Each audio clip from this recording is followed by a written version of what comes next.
Dalam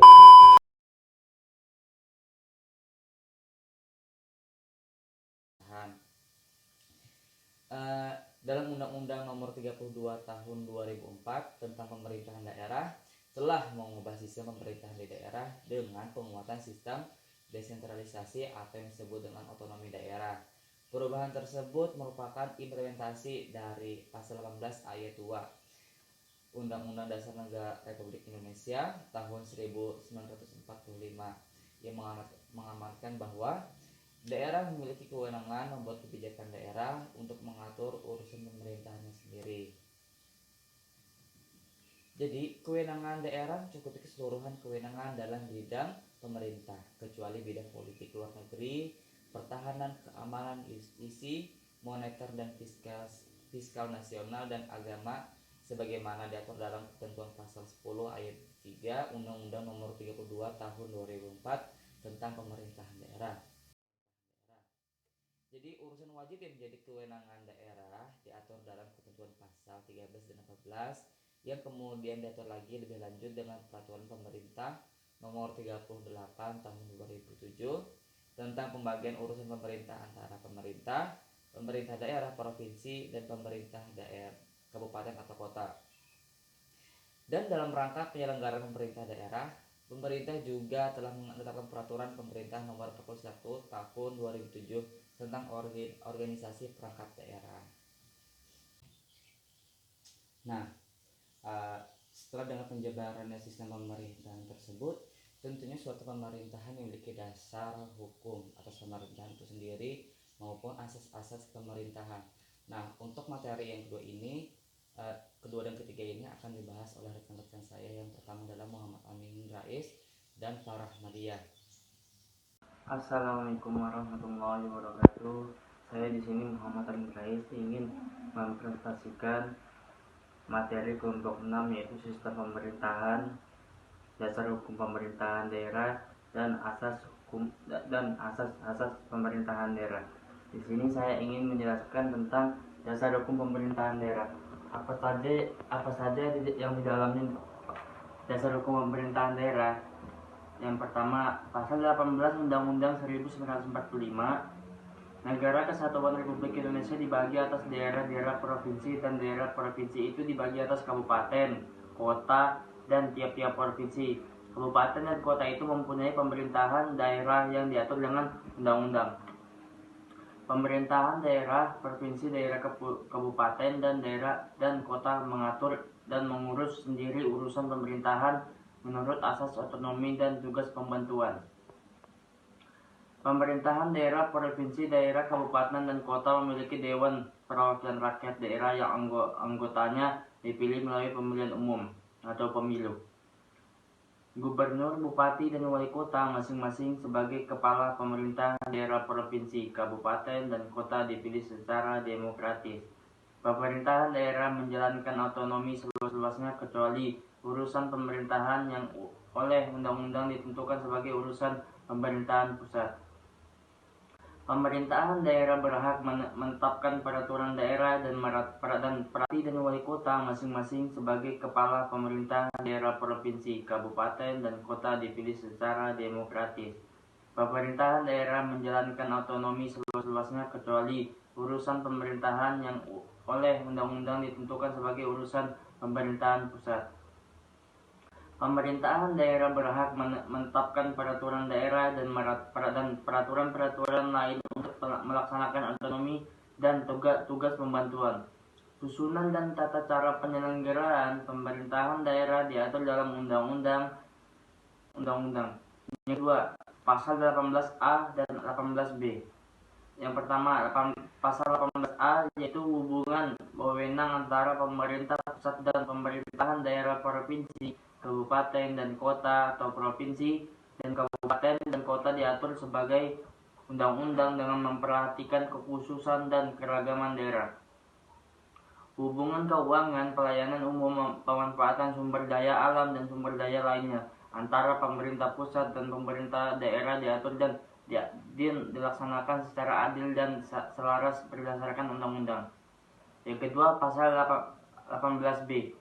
yaitu negara mengakui dan menghormati satuan-satuan pemerintahan daerah yang bersifat khusus atau bersifat istimewa yang diatur dengan undang-undang. Negara mengakui dan menghormati kesatuan-kesatuan masyarakat, hukum adat beserta hak-hak tradisionalnya sepanjang masih hidup dan sesuai aturan undang. Yang kedua, pasal 18B, yaitu negara mengakui dan menghormati satuan-satuan pemerintahan daerah yang bersifat khusus atau bersifat istimewa yang diatur dengan undang-undang. Negara mengakui dan menghormati kesatuan-kesatuan masyarakat, hukum adat beserta hak-hak tradisionalnya sepanjang masih hidup dan sesuai dengan perkembangan masyarakat dan prinsip negara kesatuan Republik Indonesia yang diatur dalam undang-undang. Yang ketiga, Undang-Undang Nomor 32 Tahun 2004 tentang Pemerintahan Daerah. Kelahiran undang-undang ini dilatar belakangi dengan adanya perkembangan keadaan, ketatanegaraan, dan tuntutan otonomi daerah. Perkembangan keadaan dan menurut Undang-Undang Nomor 32 Tahun 2004 ini ada dalam penyelenggaraan otonomi menggunakan format otonomi seluas-luasnya. Artinya, asas ini diberlakukan oleh pemerintahan seperti pada era sebelum Undang-Undang Nomor 5 Tahun 1974. Alasan pertimbangan ini didasarkan suatu asumsi bahwa hal-hal mengenai urusan pemerintahan yang dapat dilaksanakan oleh daerah itu sendiri sangatlah tepat diberikan kebijakan otonomi sehingga setiap daerah mampu dan mandiri untuk memberikan pelayanan demi meningkatkan kesejahteraan rakyat di daerah. Kontrol pusat daerah dilakukan dengan mekanisme pengawasan yang menunjukkan formulasi cukup ketat dengan mekanisme pengawasan akan oleh daerah itu sendiri sangatlah tepat diberikan kebijakan otonomi sehingga setiap daerah mampu dan mandiri untuk memberikan pelayanan demi meningkatkan kesejahteraan rakyat di daerah. Kontrol pusat daerah dilakukan dengan mekanisme pengawasan yang menunjukkan formulasi cukup ketat dengan mekanisme pengawasan preventif, represif, dan pengawasan umum.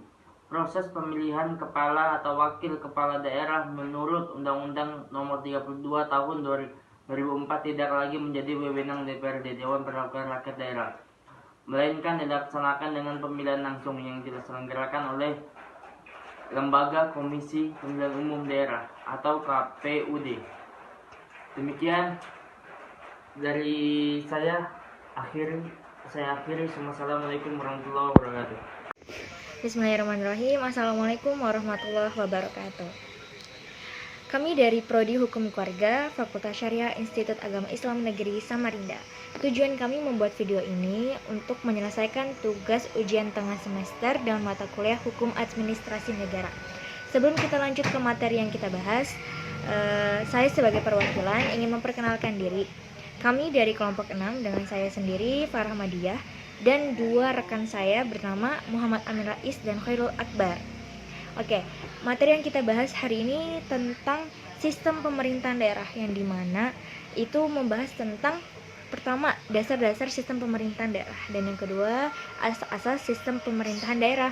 Nah, untuk lebih mudah dalam memahami materi yang kami sampaikan, maka sebagai pendahuluan akan kami paparkan apa sih sebenarnya sistem pemerintahan daerah itu, dan itu akan dijelaskan oleh rekan saya Khairul Akbar. Oke, sebelumnya udah dijelasin tentang apa sih sistem pemerintahan daerah itu.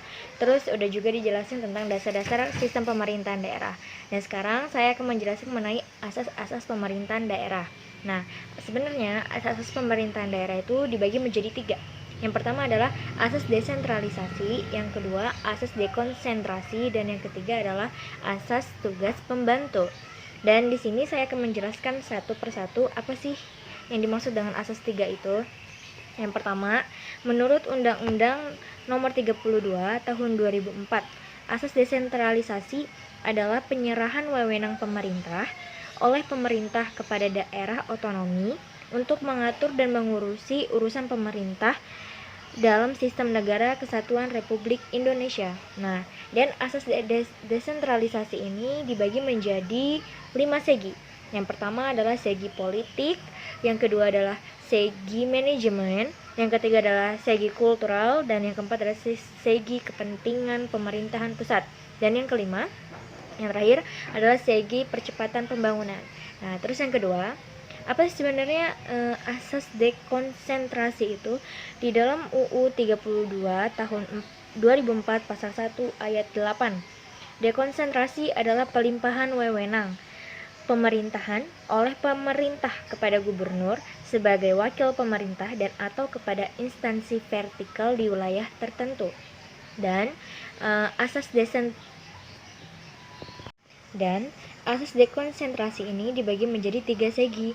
Yang pertama adalah dari yang memberikan atau melimpahkan wewenang dari pemerintah pusat kepada pejabat di daerah untuk menyelenggarakan tugas-tugas pemerintahan pusat yang ada di daerah, termasuk pelimpahan wewenang pejabat atas kepada tingkat bawahan. Terus yang kedua, dari segi pemerintahan lokal administrasi daerah yang diberi tugas menyelenggarakan urusan pemerintah pusat yang ada di daerah. Yang ketiga, dari segi pembagian wilayah, membagi wilayah negara menjadi daerah-daerah pemerintah lokal administrasi. Terus, asas yang ketiga adalah asas tugas pembantuan. Menurut Undang-Undang Nomor 22 Tahun 1999 Pasal 1 Butir 9, tugas pembantuan adalah penugasan dari pemerintah kepada daerah atau desa dan dari daerah ke desa untuk melaksanakan tugas tertentu yang disertai pembiayaan sarana dan prasarana serta sumber daya manusia dengan kewajiban melaporkan pelaksanaannya dan mempertanggungjawabkan kepada yang menugaskan. Nah, maksud diadakannya asas tugas pembantuan ini agar keterbatasan jangkauan aparatur pemerintah pusat dapat ditanggulangi melalui kewenangan aparatur daerah. Jadi bedanya dari 3 asas tersebut adalah asas dekonsentrasi ini penyerahan wewenang. Kalau misalnya asas dekonsentrasi itu adalah pelimpahan wewenang, sedangkan kalau asas tugas pembantu itu pemberian wewenang, kayak penugasan wewenang gitu. Oke, jadi untuk materi sistem pemerintahan daerah yang kita sudah lihat dari awal, mulai dari pengertian sistem pemerintahan daerah, kemudian dasar-dasar hukum pemerintahan daerah, dan yang terakhir adalah asas-asas pemerintahan daerah. Semoga penjelasan yang kami paparkan dari kelompok 6 ini bisa memberikan penambahan ilmu dan semoga bisa bermanfaat bagi kita semua. Terima kasih.